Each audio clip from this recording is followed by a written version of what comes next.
हिंदी दिवस के मौके पर आज वेब दुनिया हिंदी पर मैं गरिमा मुद्गल आप सभी का स्वागत करती हूँ और बहुत बहुत स्वागत करती हूँ हमारे प्रसिद्ध युवा लेखक, साहित्यकार और कवि नीलोत्पल प्रणाल का। नीलोत्पल, आपका बहुत बहुत स्वागत है वेब दुनिया हिंदी पोर्टल पर। बहुत बहुत धन्यवाद आपका, गरिमा जी। नीलोत्पल, परसाई जी हमारे जो हिंदी के प्रसिद्ध लोकप्रिय व्यंग्यकार हुए, उन्होंने एक बार लिखा था कि हिंदी दिवस के दिन हिंदी बोलने वाले हिंदी बोलने वालों से कहते हैं कि हिंदी में बोलना चाहिए। इतने सालों बाद भी आज ये लाइन यथावत है। हम पढ़ते हैं तो हमें सच में हंसी आ जाती है ये लाइन पढ़ते हुए। क्या कहेंगे आप इस बारे में? अब परसाई जी ने जिस बात को इतना सोच के बोला हो, उस पर फिर बाद की पीढ़ी सोचे, तो उन्होंने जो काम कर दिया है सोच के, उसी को दोहराने की बात है कि भाई ये निश्चित रूप से हम हिंदी को लेके अ, जितना आग्रहशील या जितना प्रयासशील प्रयत्नशील हमें होना चाहिए था, है ना, उतना हम नहीं है। हम्म। और और इसका नतीजा यह है कि हम अपनी भाषा में रोजगार नहीं पा रहे हैं, हम अपनी भाषा में रोजी रोटी नहीं पा रहे हैं। और अंग्रेजी इसलिए नहीं हम लोगों पर हावी है क्योंकि वो भाषा अपने शिल्प के कारण कितनी अच्छी है, या उस भाषा का पता नहीं उसका सौंदर्य क्या है, कैसा है, उसके शब्दकोश कितने लुभावने हैं। ऐसा नहीं है, ऐसा इसलिए वो है क्योंकि मैं यही कह रहा था कि चूंकि अंग्रेजी भाषा जो है वो पेट से जुड़ी है, रोजगार से जुड़ी है। आप उस भाषा में प्रतिष्ठा पा लेते हैं, पैसा पा लेते हैं, सम्मान पा लेते हैं, इसलिए अंग्रेजी आपको आकर्षित करती है। लेकिन वही जगह अगर हिंदी को मिल जाएगी तो स्वाभाविक तौर पर फिर हिंदी दिवस के दिन ही हिंदी बोलने वाले आपस में नहीं कहेंगे कि हमें हिंदी में बोलना चाहिए, क्योंकि तब निश्चित रूप से हिंदी हमारी जरूरत की भाषा बन जाएगी। अब मेरे जो दूसरा सवाल था उसका जवाब आप मुझे हालांकि पहले हिंट कर चुके हैं, फिर भी मैं पूछना चाहूंगी कि ये सीधा सवाल है कि हिंदी माध्यम से जो बच्चे पढ़ते हैं या जो हिंदी में काम करने वाले हैं, उन्हें अंग्रेजी के मुकाबले अपने ही देश में कम सैलरी मिलती है। इसको आप कैसे देखते हैं और इसको हमें कैसे इसको सुलझाना चाहिए या इस दिशा में क्या काम किए जाएं कि हिंदी को वो समान सैलरी और अधिकार मिल सके? उसका कारण देखिए, ये अब अलग अलग क्षेत्रों में उसको अलग अलग नजरिए से देख सकते हैं। आप बॉलीवुड की फिल्मों में देखिए, हिंदी के फिल्मकार जो है वो 1,000 करोड़ तक रुपये उगा लेते हैं। वहां पे हिंदी में लिखने वाले, हिंदी में बोलने वाले, हिंदी में अभिनय करने वाले, उसकी कीमत है ज्यादा। वो इसलिए है कि उनको हिंदी से पैसा मिलता है। जी। लेकिन अगर आप किसी वैश्विक कंपनी में काम कर रही हैं, वैश्विक किसी संस्थान में काम कर रहे हैं, तो चूंकि उनके काम के आदान प्रदान का जो सरलतम माध्यम है वो अंग्रेजी है, इसलिए वो अंग्रेजी को ज्यादा तवज्जो देते हैं, उसे ज्यादा मूल्य देते हैं। तो ये केवल एक सूता, एक धागा पकड़ने से नहीं होगा। हमें ये भी देखना होगा कि हमने अपनी भाषा में समाजशास्त्र में कितना प्रगति किया, अर्थशास्त्र में कितना प्रगति किया। हमने अर्थशास्त्र के लिए, विज्ञान के लिए, प्रौद्योगिकी के लिए हमने अपनी भाषा में क्या शब्दकोश जोड़े, जिससे हमारा विज्ञान का काम, हमारे प्रबंधन का काम, हमारे अर्थशास्त्र का काम, हमारे बाजार संबंधी काम, ये सब काम आसान हो सके हमारी भाषा में। जिस दिन ऐसा होने लगेगा तो आपको हिंदी को भी उसी के बराबर मूल्य मिलेगा। लेकिन एक बात और भी है कि एक जगह समाज शास्त्रीय दृष्टिकोण से अगर देखिए तो आज भी अंग्रेजियत प्रतिष्ठा की भाषा इसलिए मानी जाती है कि हमें लगता है कि हम एक गोरों की भाषा इस्तेमाल करते हैं। वो एक मानसिक जड़ता और एक मानसिक गुलामी का जो असर है वो तो है, लेकिन यही सब कुछ नहीं है। हम केवल भारत माता की जय, हिंदी की जय बोलकर कि हमने अंग्रेजी से मुक्ति पा ली, ऐसा नहीं हम कर सकते हैं। आपको अंग्रेजी के बरक्स, अंग्रेजी के समक्ष आपको हिंदी को उतना समृद्ध करके खड़ा करना होगा। समृद्ध है, उतना उपयोगी करके खड़ा करना होगा। भाषा समृद्ध है, लेकिन भाषा उपयोगी कितनी है? भाषा तो संस्कृत भी समृद्ध है, ज्यादा हम्म। वैज्ञानिक भाषा है वो। अंग्रेजी की तुलना में कई गुना ज्यादा वैज्ञानिक भाषा है संस्कृत, लेकिन वो उपयोगी भाषा नहीं रही। हिंदी को व्यवहार भी में हमने नहीं है। शास्त्रीयता की भाषा, हाँ, शास्त्रीयता की भाषा, शेरो शायरी की भाषा, उपन्यास की भाषा भर बना के रख देंगे, है ना। उसको कामकाज की भाषा नहीं बनाएंगे, उसको प्रशासनिक भाषा नहीं बनाएंगे, प्रशासनिक कामकाज की भाषा। तो हिंदी भी सारी क्षमताओं के बावजूद, सारी योग्यताओं के बावजूद, सारे अपने ताकत अपने बल के बावजूद भी अनुपयोगी हो जाएगी, तो फिर वो तो किनारे लग जाएगी। इसे उपयोग की भाषा बनाने जरूरी है। आपके जवाब से दो सवाल निकल कर आते हैं। एक आपने बात की मनोरंजन क्षेत्र की, जहां पर हिंदी से रोजगार मिलता है, तो हिंदी को सम्मान दिया जाता है, हिंदी में काम करने वालों को रोजगार मिलता है, पैसा मिलता है। तो पहला सवाल तो ये है कि जिस मनोरंजन क्षेत्र की हम बात कर रहे हैं, जहां पर सच में एक बड़ी इंडस्ट्री है जो हिंदी से पैसा कमाती है, लेकिन अक्सर सुनने में आता है कि वहां के कलाकारों को जो स्क्रिप्ट दी जाती है, उसकी जो भाषा होती है, उसकी जो लिपि होती है, स्क्रिप्ट जो, वो हिंदी में नहीं लिखी जाती। इसको आप कैसे देखते हैं? अरे अब जो स्क्रिप्ट लिखने वाले और पढ़ने वालों की पढ़ाई अगर आपने बचपन से अंग्रेजी माध्यम में की है, और अगर वो हिंदी में असहज है, तो वो केवल मानसिकता का मसला नहीं है कि इस कारण से दिया जाता होगा। भाई हमारा हमारा भी मेंटालिटी है कि हम जो है कि इटालियन भाषा अगर बोले, लेकिन हम जानेंगे तब तो बोलेंगे। सिर्फ हम्म। इसलिए कि हम इटालियन दिखे इसके लिए हम इटालियन की भाषा तो नहीं पढ़ने लगेंगे, लैटिन तो नहीं पढ़ने लगेंगे कि लैटिन अमेरिका की भाषा। पर हमें यानी कि यही हम सोचना असल है यहाँ पे, यही सोचना है, मुद्दा यही है कि अभी हम इटली में या अमेरिका में नहीं है, हम भारत में हैं, जहां पर अगर हम किसी को हिंदी की लिखी स्क्रिप्ट दे रहे हैं और वो हिंदी नहीं पढ़ पा रहा, यही चिंता का विषय है। और इसीलिए शायद आज हम इतने सारे विचार कर रहे हैं। हाँ, क्योंकि हमें ना हिंदी उतना उपयोगी लगा नहीं कभी। आप हिंदी माध्यम में आप सरकारों से पूछिए कि मैं हिंदी माध्यम का विद्यार्थी हूँ, क्या मैं यूपीएससी में टॉप कर सकता हूँ, पहले नंबर पे आ सकता हूँ? आप हिंदी माध्यम से पढ़े छात्र जिस दिन मध्य प्रदेश में टॉप करने लगेंगे, एक नंबर पे आ जाएंगे, वो हम्म। यूपीएससी में एक नंबर पे आएंगे, वो रेलवे के एग्जाम में टॉप करने लगेंगे, भाई शीर्ष पे चले जाएंगे, है ना। कोई कहेगा भाई हिंदी माध्यम से पढ़ाई करके जो है कि संघ लोक सेवा आयोग के इम्तिहान में शीर्ष पे पहुंचाई है छात्र, तब ना आपको हिंदी आकर्षित करेगी, वहां तो अंग्रेजी है। क्या आप हम्म। आईआईटी जैसे संस्थान में क्या आप आईआईटी जैसे संस्थानों में ये उम्मीद कर रहे हैं कि वहां पर हिंदी माध्यम से पढ़ाई हो? तो वो जो सीमा है हिंदी की, उसको केवल बिल्कुल, आपका संस्कृति के कैमरा नाम वर्क नहीं कर रहा है, आपका कैमरा वर्क नहीं कर रहा है। मैं बताऊंगी क्या दिक्कत आई होगी कि, हाँ एक सेकंड। हाँ, जी। तो मैं यही कह रहा था कि हाँ, तो यही मैं कह रहा था कि अब आईआईटी में पढ़ाना है, आईआईएम में पढ़ाना है, वहां आप हिंदी में पढ़ा पा रहे हैं क्या? नहीं पढ़ा पा रहे हैं। तो कहने का मतलब कि मैं यही कह रहा हूं कि उपयोग की भाषा क्यों नहीं बना रहे हैं। तो आप अगर हिंदी में कोई असहज इसलिए है क्योंकि मैं किसी को कहूंगा कि हिंदी माध्यम में पढ़ के तुम इंजीनियर हो जाओगे, एक दिन इसरो में वैज्ञानिक हो जाओगे, तो भरोसा नहीं कर रहा है। इसी से वो जुड़ा एक भरोसा। और मुद्दा ये है कि अभी हाल ही में मध्य प्रदेश में मेडिकल की पढ़ाई जो है वो हिंदी माध्यम में शुरू करवाई गई है। लेकिन सवाल ये भी आता है कि क्या जो बच्चे हिंदी माध्यम से पढ़ के मेडिकल निकलेंगे, वो प्रैक्टिकली जब प्रैक्टिस करेंगे तो वो उपयोगी होगा या मददगार होगा? यही बात तो बहुत, ये बात बहुत मंथन, गहरे मंथन का है, चिंतन का है कि हमारे पास जो शब्दकोश हैं वो क्या इतने आ, कामगार हैं, इतने मारक हैं, इतने असरकारी हैं, जिससे आप काम करेंगे जब विज्ञान के मामले में, आप स्वास्थ्य के मामले में, आप इलाज के मामले में, मेडिकल के क्षेत्र में, तो वो जो है वो काम कर जाएगी। ये हमें सोचना होगा। हम केवल खानापूर्ति करने से तो काम नहीं होने वाला है कि हमने मेडिकल के जो है हमने सुश्रुत संहिता पढ़ने दे दी, अब अगर आप नहीं पढ़ेंगे तो इसका मतलब आप भारतीय संस्कृति को नहीं समझ पा रहे हैं, ऐसा नहीं होगा।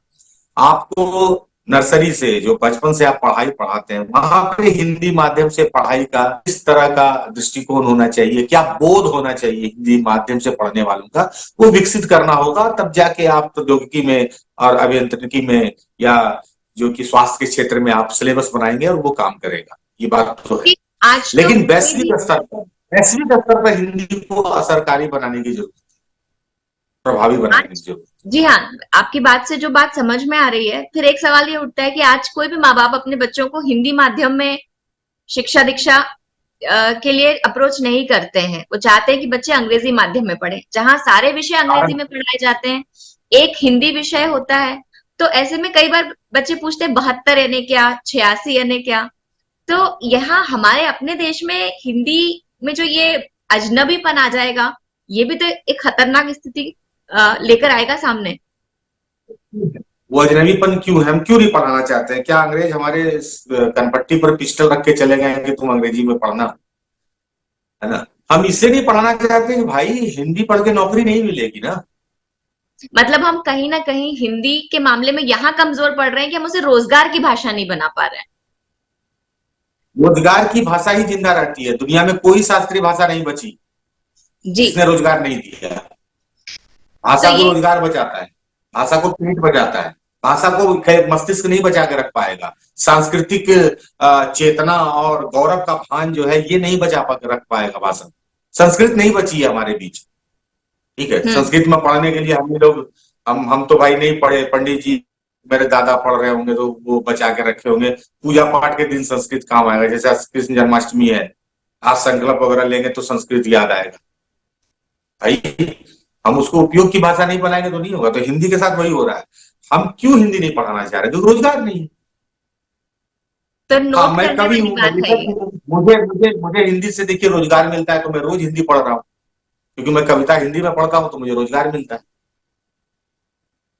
तो उन आपने बच्चों को भरोसा तो दिलाइए कि आप हिंदी में नौकरी पाओगे। नौकरी पा पाओगे। जी हाँ, हाँ, वो उसको भरोसा अवसर हमें दिलाना ही होता उपलब्ध करवाने पड़ेंगे। है। आपने बात कही कि हिंदी सिर्फ साहित्य की भाषा बन के न रह जाए। तो जब हम देखते हैं जैसे अखबारों में जो भाषा है, जो मानक है, उससे इतर कई सारे ऐसे प्रयोग होते हैं जिसमें अंग्रेजी के शब्दों का इस्तेमाल होता है। अ- आज हिंदी अखबार में भी, या हम साहित्य की भी बात करें, जब आज का लेखक जब लिखता है तो वो भी ये सचेत होकर लिखता है कि वो बहुत हिंदी निष्ठ ना लिखे, वो भी मिश्रित भाषा का प्रयोग कर रहा है, चलन में है। ये जो तरीका है, ये जो प्रयोग है, ये हिंदी के लिए खतरा है या हिंदी को इसे अपना लेना चाहिए? ये एक बहस है। आप क्या सोचते हैं? अभी तक जो भाषा का इतिहास रहा है, खास करके हिंदी भाषा का इतिहास रहा है, तो हम अगर उसको आ, मतलब 15वीं सदी, 14वीं सदी, 13वीं से भी देखें, 14वीं, 15वीं, 17वीं सदी तक आते आते और अब 21वीं सदी में, तो कभी हिंदी को अपने अन्य भाषाओं के मिश्रित हो जाने का नुकसान नहीं। जैसे मैंने अभी नुकसान शब्द बोला, ये हिंदी का शब्द नहीं है। ठीक है, अभी मैं बोलूंगा कि घाटा हो जाएगा या नफा हो जाएगा, तो हिंदी का शब्द नहीं है। हम्म। हिंदी खुद में फारसी शब्द है, हिंदी हिंदी नहीं है, हिंदी फारसी शब्द है। जी। मैं यही कह रहा हूं कि रक्त शुद्धता यानी भाषाई शुद्धता के नाम पर तलवार भाजने से कुछ नहीं होगा।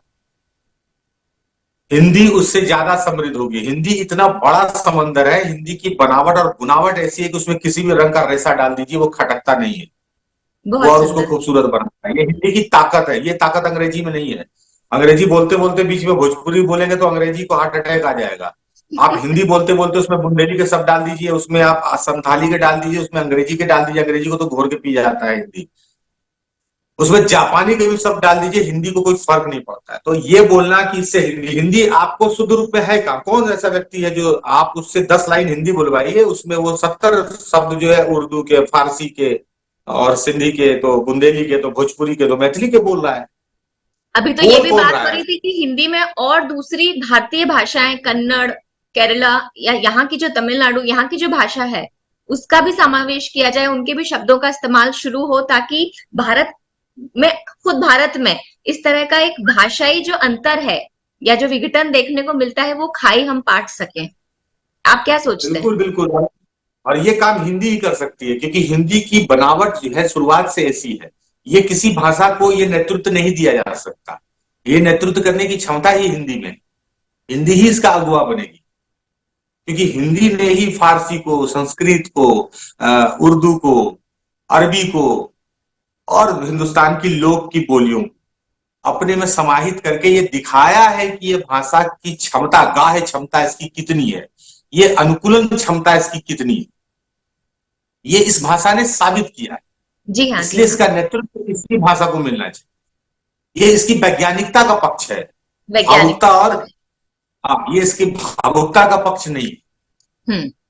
ये इसकी वैज्ञानिकता का पक्ष है, इसलिए हिंदी को इसका संरचना इस नेतृत्व तरह मिलता की है, हिंदी भाषा की संरचना इस तरह की है कि कोई भी शब्द किसी है। दूसरी भाषा का बहुत सहजता से रास्ता से आ जाता है, बिल्कुल। आ जाता है। निरुपल, आप सोशल मीडिया पर बहुत सक्रिय रहते हैं, हम देखते हैं। आप लगातार देखते होंगे सोशल मीडिया पर हिंदी का वर्चस्व बढ़ रहा है। बहुत लोग हिंदी में लिखते हैं, पोस्ट करते हैं, संवाद होते हैं। विचार विमर्श होते हैं। पर सोशल मीडिया हिंदी को जिस दिशा में ले जा रहा है, उससे आप संतुष्ट हैं? देखिए, आप 130-40 करोड़ की आबादी के देश को एक भाषा के चाबुक से तो नहीं नियंत्रित कर सकते कि भाई हमारे पास ये हंटर है, हम ऐसे मारेंगे इसको, ऐसे चलना होगा, या हमारे पास एक रिमोट है जिसको बड़े प्यार से दबा देंगे तो हिंदी चालू, उसमें कोई भाषा नहीं, ये नहीं, हर व्यक्ति वैसे बोलेगा। विविध बोलियों का देश है ये। वहां पे बंगाली जब हिंदी लिखता है तो उसकी अपना अपना फ्लेवर है, अपना एसेंस आ जाता है, अपना सुगंध है उसमें, उसकी मिट्टी की, उसके जीभ पर जो परत है जो बंगाली भाषा की है, उस परत का घर्षण महसूस होता है उसकी हिंदी में। आप मध्य प्रदेश छत्तीसगढ़ के लोगों से सुनेंगे तो उसकी हिंदी में मध्य प्रदेश और छत्तीसगढ़ का पानी उसकी जीभ पे चढ़ा होता है। जी। मैं जब बिहार और झारखंड के बतौर व्यक्ति के तौर पे जब बोलता हूं तो मेरा पानी, मेरे लोक का पानी, मेरे आंगन की मिट्टी का लेप चढ़ा होता है। तो यही बहुत मैं सुंदर। कह रहा हूं। तो हिंदी हिंदी जब हर लोक भाषा का वस्त्र पहन सकती है और उस सब में निखर के निकल के आती है तो किसी को कोई दिक्कत नहीं होनी चाहिए। दूसरी है कि सोशल मीडिया पर जो भाषा है वो भाषाई विस्तार का ही माध्यम। सोशल मीडिया का मानसिक चरित्र अलग मसला है, हम्म। भाषाई चरित्र कोई खतरा नहीं। नीलोत्पल, एक जो मुद्दा अभी बहुत ज्यादा गर्म है, और क्योंकि आप काफी सोशली और पॉलिटिकली एक्टिव रहते हैं, तो बताइए, भारत या इंडिया? अब बताइए, विनाश का नाम बदल के विकास करते तो उससे विकास नहीं हो जाता है। इंडिया और भारत की बहस एक बंजर बहस है, मतलब हम्म। इतनी बंजर बहस। सबसे पहले इस बहस को उठाने वाले से पूछना चाहिए कि यह बहस आज ही क्यों, आज से 25 दिन पहले क्यों नहीं, हम्म। 2 महीने पहले क्यों नहीं। यानी ये बहस एक वर्ग के अपने एजेंडे का बहस है, इसमें देशवासी को क्या लेना देना। बिल्कुल। ये बहस देश के किस हित से जुड़ा हुआ है। बिल्कुल। बिल्कुल। हमारे संविधान में लिखा हुआ है कि इंडिया भारत के राज्यों का संघ है, जिसे इंडिया कहते हैं। हम्म। संविधान का वो पन्ना फाड़ दीजिए, बात खत्म करिए। लेकिन उससे भी देश तो नहीं बदल पाएगा, ना हम बदल रहे हैं ना हमारे हालात बदल रहे हैं। इसलिए मात्र 25 दिन पहले उठने वाली एक बंजर सी बहस पर अपना दिमाग खर्च करना बेकार। मतलब नीलोत्पल मृणाल किसके इस लिए बहस को लाभदायी है? सिरे से नकार देते हैं, ये कोई बहस का मुद्दा ही ये नहीं। बहस ही नहीं है, ये बतरस है, ये बहस ही नहीं है। इससे किसका भला है? जी। जी। इसका मतलब कि इस देश में किसी का नाम अगर जॉन हो तो आप उसको कहेंगे तुम्हारा नाम जानकी होना चाहिए, जॉन क्यों? तो पूछेगा आदमी ने, भाई जॉनी, इस देश में जॉनी नाम पर बहस आज ही क्यों हो गई? क्या इंडिया भारत की अस्मिता को थ्रेट करता है, यानी कि क्या चुनौती देता है? और अगर देता है तो ये 25 दिन पहले जागा है देश। ऐसा क्या घटना हुआ है 25 दिन पहले जो भारतीय जग गए? इसके पहले सब धतूरा खा के सोए हुए थे, भांग खा के सोए हुए थे और किसी को याद ही नहीं था। अचानक जी। 25 दिन, 20 दिन या 15 दिन पहले कुछ ऋषि मुनि इस देश में जन्म लिए और उन्होंने भारतवासियों का इस ओर ध्यान दिलाया कि अरे भारतवासियों, ये तो गजब हो गया हमारे साथ, अभी पता ही नहीं था हमारा। और अब हम इसको अगर इंडिया नाम मिटा देंगे तो अचानक से जो है कि हम जो है विश्व का मुकुट पहन लेंगे और हमारे आर्थिक हालात बदल जाएंगे, 2 करोड़ रोजगार मिल जाएगा, देश में राम राज आ जाएगा, फसलें जो है अकाल से जो मर गई है वो लहलहा उठेगी, नदियों में पानी भर जाएगा, हिमालय में जो स्खलन हो रहा है रुक जाएगा, उत्तराखंड के जो ढहे हुए मकान है फिर से स्थापित हो जाएंगे, जो पलायन कर रहे हैं मजदूर वो वापस अपने घर आ जाएंगे, उनको यही स्वरोजगार मिल जाएगा, बच्चे पढ़ने लगेंगे, सब शिक्षित हो जाएंगे, हम लोग झूमेंगे, हम लोग दिलीप कुमार हो जाएंगे, गाना गाएंगे, मेरे देश की सोना धरती सोना उंगले उगले हीरे मोती मेरे देश की धरती। हम सब मनोज कुमार हो जाएंगे, ऐसे ऐसे हाथ रख के ऐसे ऐसे झूमेंगे। ऐसा हो रहा है क्या कुछ इंडिया हटा देने से? कुछ नहीं हो रहा। ये नीलोत्पल, बंजर सी ना सिर्फ बात। मुझे इस सवाल का जवाब मिला आपसे, आपकी जो एक विशेष शैली है, उसमें जो ये जवाब मिला है, जिसने इसे खास बना दिया है। मैं बहुत धन्यवाद देती हूँ कि हिंदी दिवस के इस मौके पर आप हमारे साथ जुड़े और इतने सारे सवालों का इतना सुलझा हुआ जवाब आपने दिया। अब मैं आखिरी में आपसे कहना चाहूंगी कि हिंदी दिवस के मौके पर आज वेब दुनिया हिंदी जो है अपने 25वें साल में प्रवेश कर रहा है, और भारत का पहला हिंदी वेब पोर्टल रहा, जिसने इतने लगातार लंबे समय तक हिंदी के क्षेत्र में अपना योगदान दिया, सेवाएं दी। इस अवसर पर आप वेब दुनिया से और वेब दुनिया को तमाम पढ़ने वाले, सुनने वाले, देखने वालों से क्या कहना चाहते हैं? अभी तक हमने जितनी भी बातें की और उन बातों में जो भी चिंताएं जाहिर की, उस चिंता के समाधान का सबसे सशक्त उदाहरण है वेब दुनिया। हम बात कर रहे हैं कि हिंदी कैसे उपयोग की भाषा बने, कैसे जो है कामकाज की भाषा बने। तो वेब पोर्टल के तौर पर 25 वर्ष पहले अगर किसी के दिमाग में, किसी संगठन, किसी समूह, किसी लोगों के बीच में अगर ये बात उपजती है कि इंटरनेट पर हिंदी में काम करने वाली एक एक पोर्टल होना चाहिए, एक ऐसा मंच होना चाहिए, तो यही है कि हिंदी को कैसे उपयोग की भाषा बनाए। ये उसके प्रयास का पहला सशक्त उदाहरण है। तो इसलिए वेब दुनिया को इस बात के लिए साधुवाद और इस बात के लिए बधाई देता हूं कि 25 साल पहले उन्होंने जो कदम उठाया था, उसको आज के लोग बहुत मजबूती के साथ उठाने की जरूरत है। उस कदम को मीलों का सफर बनाने की जरूरत है, जिसमें वेब दुनिया खुद कई मील चल के आगे तक आ गई है, और लोगों को प्रेरित करे कि वो इसी तरह की यात्रा शुरू करें और हिंदी को हम कामकाज की भाषा, जन उपयोग की भाषा बनाए रखें, इसको और मजबूत करें, वैश्विक स्तर तक प्रभावी भाषा के रूप में स्थापित करें, जो दुनिया के अन्य व्यवसाय करने वाली भाषाओं से टक्कर ले सके। बहुत बहुत धन्यवाद नीलोत्पल, आप हमारे साथ जुड़े, अपना समय दिया और इतनी उपयोगी बातें हमारे साथ की। बहुत धन्यवाद। बहुत बहुत धन्यवाद आपका, गरिमा जी, नमस्ते। और